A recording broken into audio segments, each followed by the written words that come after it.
So the challenges of using multi-stream SSD technologies, first is the stream assignment. How do we identify streams and how do we assign the stream ID to each piece of data, either to each application, to each file, to each block, but eventually these blocks are LBAs are transitioned to physical pages depending upon the mapping that we are using inside the FTL of SSDs. So we need to have the one stream ID assigned to each block as our end product. But how do we say that, hey, this block has the stream ID number 1, this block has the stream ID number 10, this block has stream ID number 6. And the stream IDs should somehow correlate with its lifetime, right? That's the whole purpose. If we just blindly assign the stream IDs, then multi-stream SSDs wouldn't be performing any better than the legacy SSDs, but rather worse, because we are introducing this additional overhead or extra work of assigning stream IDs, and we are introducing this additional data, that is stream ID itself, into the stack. So if we have these extra things, we better ensure that we take the best use of that. So doing a quality stream ID assignment is very critical. Second, now we just talked about that assigning stream IDs according to lifetime is important. But if you want to do that, obviously first we need to expect the lifetime. Why do I have word expected lifetime over here? That's because when the data is just generated or when the data arrives, do we know how long this data is going to be important for us before we update it with a new version? No, if we did knew that, then our life would be much simpler. So we do not know exact lifetime of the data when it arrives, but rather what we can do is learn from the history, learn from the data that has come before this data, and use that information to expect the lifetime of this data or to predict the lifetime of this data. So how do we do this prediction? That is second critical part. Now, in order to do this prediction, we could use different features, such as, let's say, we could say that the data that is updated, the data that was updated more frequently in the past is more likely to be updated frequently. So it's more likely to continue being updated frequently, even in the future. So that is update frequency. That would be our feature, or one of the feature could be update frequency. We could say that, well, the data that is sequential or the data that is returned sequentially tend to be updated in a sequential fashion. So if one thing is updated, if the data was returned sequentially, then we would expect that, okay, next, the consecutive things will also be updated because it was returned sequentially. So in that case, our deciding feature is sequentiality. In the same way, our deciding features could be spatial locality, any other metric that you could design that you could make sense or to observe a trend in the past and then anticipate that the similar trend would continue to happen in future. So we have those options of different features such as frequency, sequentiality, etc. So how do we decide which feature is more important or which feature can capture its lifetime more accurately? There is an option of also using combination of different features, right? Like we need not stuck ourselves with just one feature. Let's say if we start using update frequency, we just need not use only that, but rather we could come up with some smart mechanism or technique that captures the benefit of different features and predicts lifetime by using multiple of these features, more than one of these features. And obviously, finally, we have multiple application and workload running. So once we figure out that, hey, this combination of feature one with weight one, feature 5 with weight 2, and feature 6 with weight 3, that works the best for this workload. Well, the workload could change. Workload keeps changing all the time, right? So what happens when workload changes? Or what happens when another workload starts in parallel with this workload? This equation of W1 F1, comma W2 F10, comma W3 F6, whatever, that would change with the changing workload, because now a new type of feature combination, new weights for each feature might make more sense for this new type of combined workload that we are seeing at the device from block layer. So how do we adapt the technique that we develop with this trend of changing workload, changing application over time? These are the critical challenges. Well, lot for you guys to think, right? Like an emoji with questions or question marks over here. So the key challenge is to quantify the impact of different features and their combinations on endurance of SSD. So basically, our eventual goal is to increase the lifetime of SSD, use the same piece of hardware for a longer time, rather than having to replace that quickly.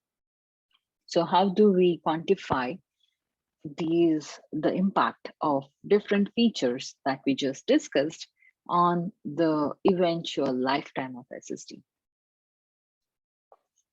One way of stream ID extraction is presented in our research article called FIOs. We also have a journal version of this article published in ACM Transaction on Storage. So please feel free to look at it online. But I'm just going to briefly present our novel insight in this published article. In this research, what we do is design this mechanism with two phases, training phase and testing phase. So it's a kind of online learning technique that we design inside the SSD or inside the operating system stack working with multi-stream SSD. In the training phase, our goal is to build this dictionary that consists of mapping of each LBA to stream ID, because that, as we just learned, our eventual goal is to attach or to give correct stream ID with respect to its lifetime to each LBA. And this information can be easily digested by multi-stream SSD. It could take this mapping and it will arrange these data blocks into different streams according to its stream ID, that whatever the operating system gives. So that's our goal. Where do we start with? So we take the training phase. So definitely we have to observe the history in order to make correct decisions in future, learn from the history, right? So that history of the training phase is the last window that we would be observing. If it's the first window, then well, we have to spend some time. If it's just the beginning of the era, the start of time, then we have to spend some time in learning before we can have a history, because we don't have history at the starting point. So our first window will be our training window, or the successive windows, like the second window will be a training window for the third window. Third window will be a training window for the fourth window, so on and so forth. So during our training window, we collect a training trace. From this training trace, we extract different attributes. This training trace is collected at the block level. So we use block tracing tools like BLK trace, BLK parse, and we collect this data and then we extract different attributes from this data. Your attributes could be represented as information that could be easily or quickly calculated inside from this trace. For example, inter-arrival time of different updates, or it could be sequentiality of, it could be different. The IO size, sequentiality is a feature, which is a bit more complicated to calculate, but attributes are the simple things to calculate, like IO size. We can directly get it from the trace. Inter-arrival time, we can directly get from the timestamp, things like that. So once we have these attributes, we take this attribute and then we compute the feature, which is, for example, sequentiality. In order to calculate sequentiality, we might have to observe different parameters. So we might have to observe the inter-arrival time as well as IO size. And that's how we compute feature metrics from these extracted attributes. Then this feature metric, a sample of this feature metric is shown here below. It could look like sector chunks and what is the feature for it, what is the importance of that feature for that chunk. If we assume that the importance of the feature is just binary, for example, if the feature is sequentiality, either this sector chunk will be sequential or it would not be sequential, so 1 or 0. We can also have more granular metrics, such as ranging in terms of single digit decimal, 0.1 to 0.9, 0 to 1 with 0.1, 0.2, 0.3, 0.4, those as intercepts inside that. But it just depends on how much time do we have to collect this, right? So that's a trade-off, benefit versus the overhead. So we extract this feature metric and then we initialize our clustering model. We use simplistic clustering or popular clustering algorithms such as k-means. In this clustering process, this clustering process is, as you know, k-means is an unsupervised learning algorithm and which is iterative.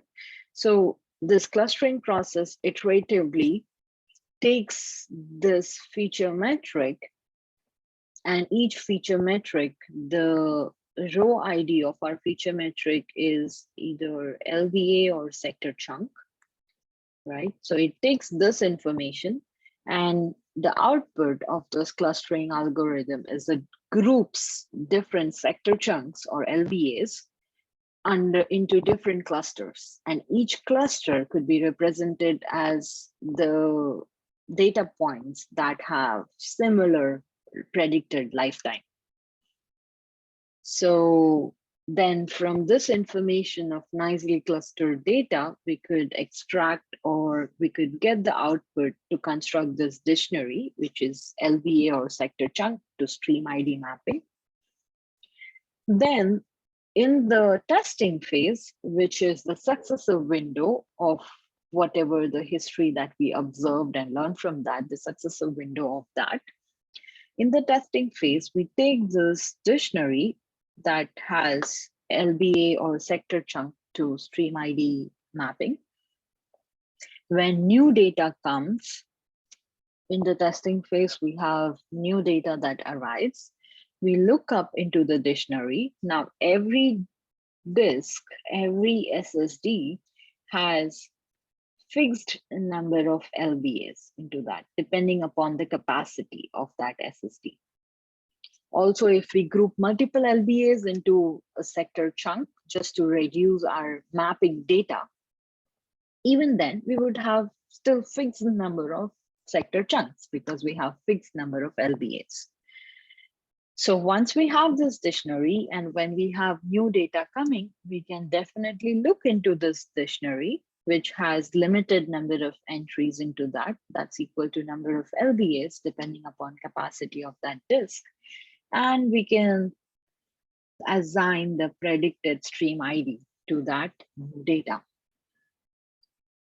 So this is just a basic overview of the technique that we propose. If you are interested in learning more about it, please refer to the paper and read the discussion of how exactly we go about designing each of the component, what implementation challenges that we had, what operating system components we had to modify, how much modification overhead we generated, what are all the changes that we had to make, and how do we evaluate. So after doing all this, Definitely, we need to see some benefit of all this work, right? So what is the benefit? That's discussed in the experiment section of the paper. Now, moving forward, next, let's discuss about key value SSDs. Why key value SSDs were invented? And what was the motivation behind coming up with this new piece of firmware that runs over the same hardware SSD, same hardware of SSD, but now it exposes a key value interface rather than the block level interface. Until now, until the invention of key value SSDs were block-based devices, or all the storage devices were block-based storage devices. And that's where we had this fixed number of LBAs that sits at the logical layer in operating system that maps the data that physically exists inside that capacity of drive. It could be hard disk, SSD, something. But key value SSDs had this unique concept of providing a direct key value interface to the operating system rather than this block interface. Why? Because as the cool cartoon over here shows, now big data is no longer the big data. We are generating new and more data each day or each hour at such a great rate that we could rename the big data as humongous data. And because now we are into the generation, or we are going to the generation of this humongous data, accelerating data intensive applications with emerging storage device, or designing a storage device that particularly takes care of this huge amount of data, or somehow figures out how to deal with this humongous data in an efficient way, that becomes our priority.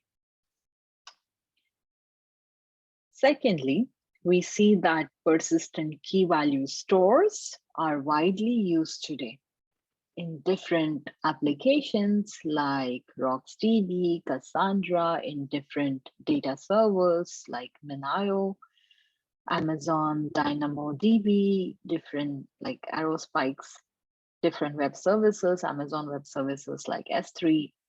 Everywhere, basically, we are seeing that the use of key value data or key value stores is increasing. This key value stores takes a lot of CPU and DRAM to maintain, because they provide this very simplistic interface to the workload or application where you can get the data with your keys, put the data with a key, and basically delete the data. So get, put, delete are the three primary operation of any key value store. And applications and workloads seems to really like that, hence justified by the increasing use that we are seeing today of key value stores.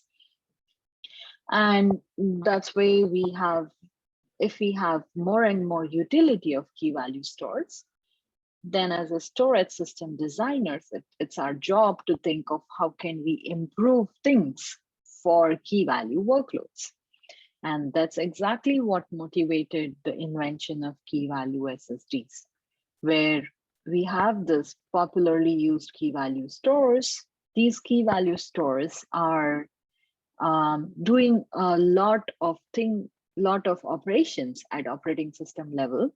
So a lot of CPU and memory, the main memory of the system, are occupied to do this operation in order to give the simplistic interface to the user.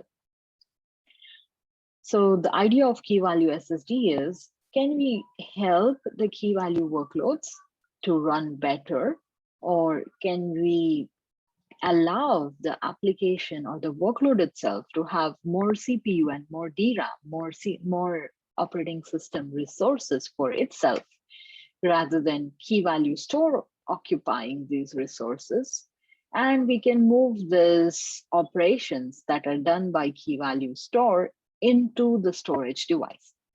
Now, if you recall, the storage device like SSD is analogous to a mini computer because it has CPU of its own, memory of its own, and definitely the storage chips. That its main job, right?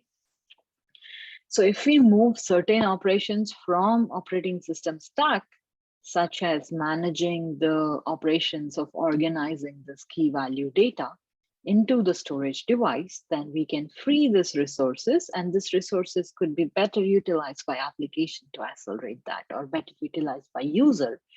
Resources never go waste, right? The more you have, you will find out more purpose to use them in a better way. We are always short of resources.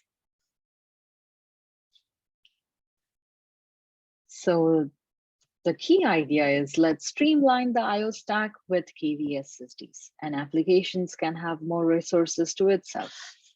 This stack diagram on the left shows comparison of IO stack for a block device and for a KV device, where, as we have already seen, the IO stack for a block device, we have application.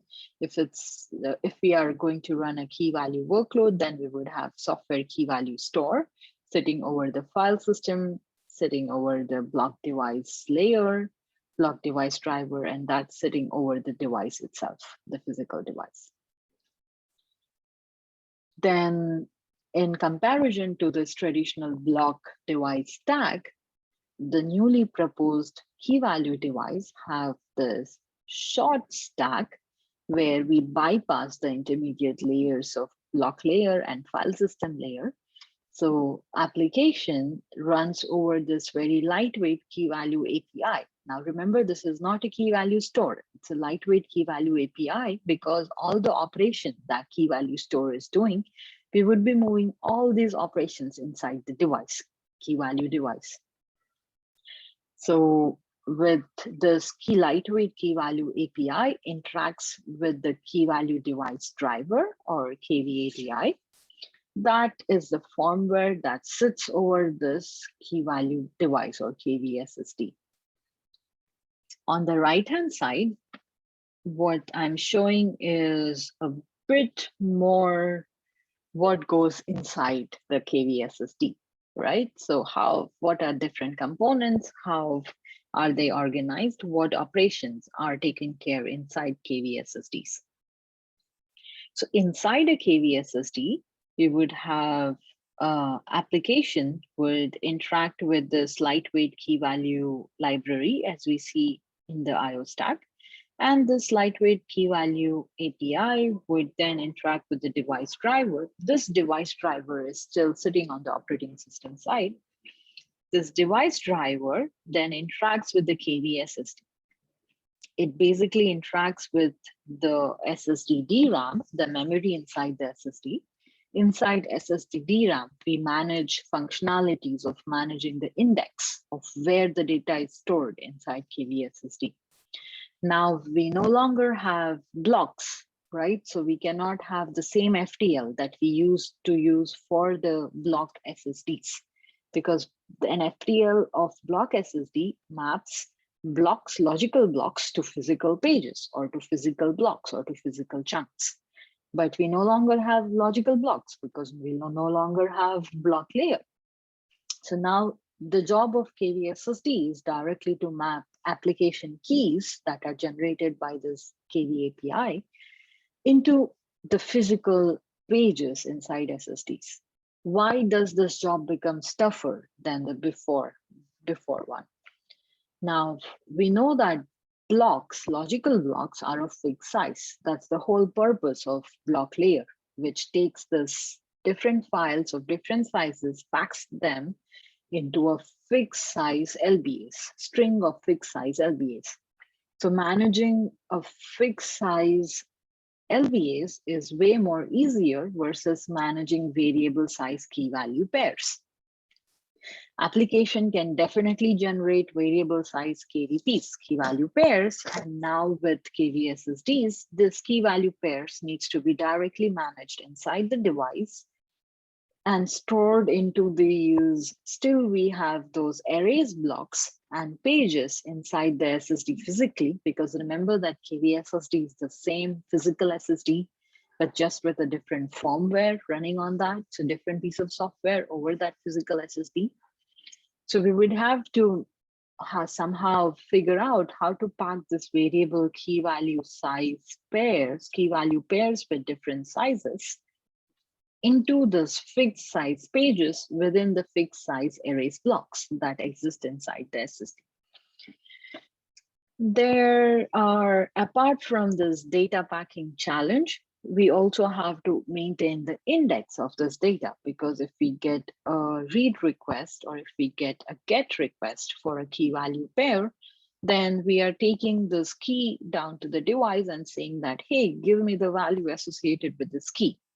But somehow we need to maintain the notion of where this key value pair is stored.